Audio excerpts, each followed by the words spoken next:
In this video, I shall be talking about how earnings from mutual funds are taxed in India.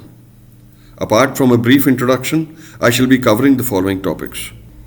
How are earnings generated in mutual funds, taxation of dividend income, taxation of capital gains, Securities Transaction Tax, and finally the conclusion. Hi, I am Pratap Narula, investment consultant and educator, and if you like my video, please put in your likes and subscribe to my channel.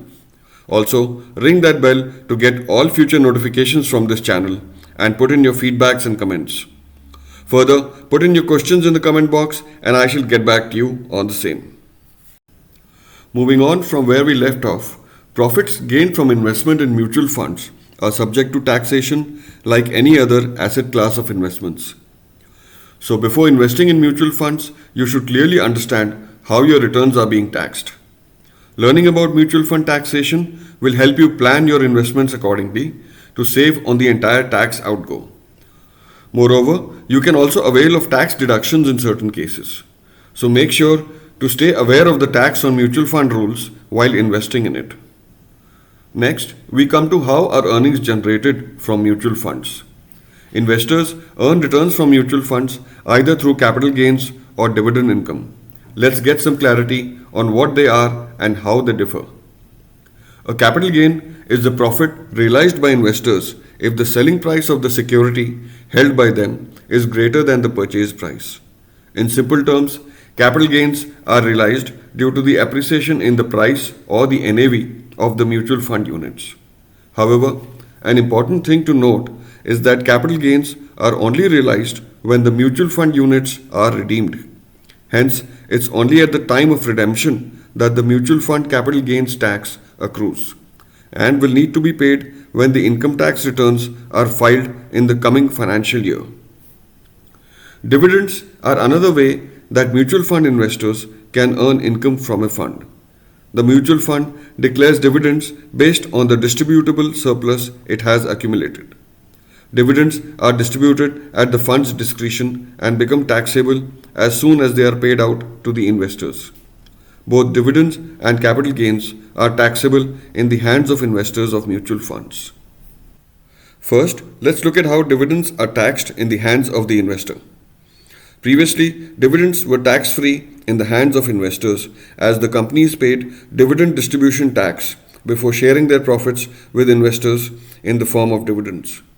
But as per the amendments made in the Union Budget 2020, dividends received by investors are added to their taxable income and taxed at their respective income tax slab rates.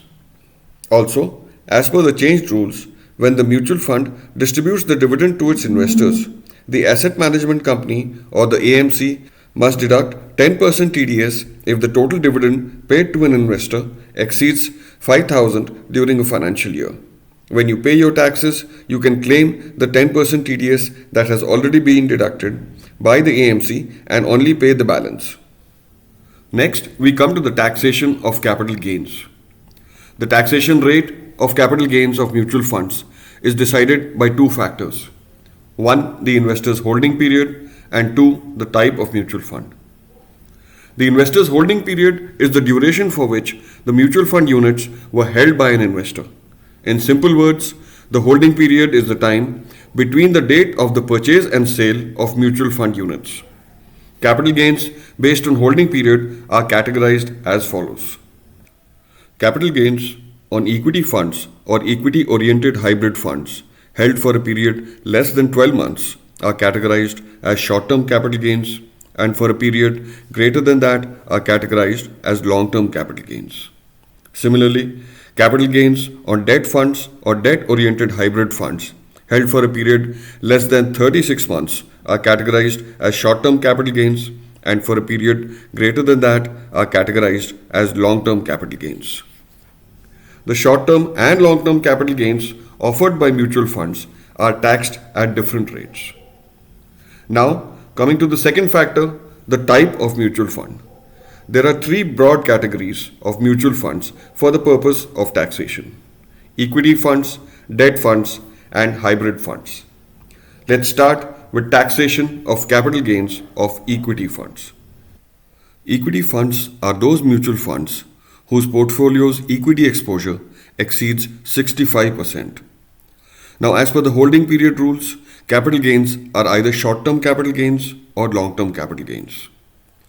Short-term capital gains on equity funds are taxed at a flat rate of 15% irrespective of your income tax bracket. Similarly, long-term capital gains of up to Rs 1 lakh in a financial year are tax exempt. Any long-term capital gains exceeding this limit of 1 lakh attract tax at the rate of 10%. Next, we come to the taxation of capital gains of debt funds. Debt funds are those mutual funds whose portfolio's debt exposure is in excess of 65%. In the case of debt funds, short-term capital gains are added to your taxable income and taxed at your income tax slab rate. Accordingly, long-term capital gains on debt funds are taxed at a flat rate of 20% after applying indexation benefit. To briefly mention, indexation is used to adjust the purchase price of an investment to reflect the effect of inflation on it. Indexation is a major mutual fund tax benefit because it reduces your capital gains and therefore the tax liability by increasing your cost of acquisition. All tax rates for equity and debt capital gains will be increased by applicable surcharge and cess. Now lastly, we come to the taxation of capital gains of hybrid funds.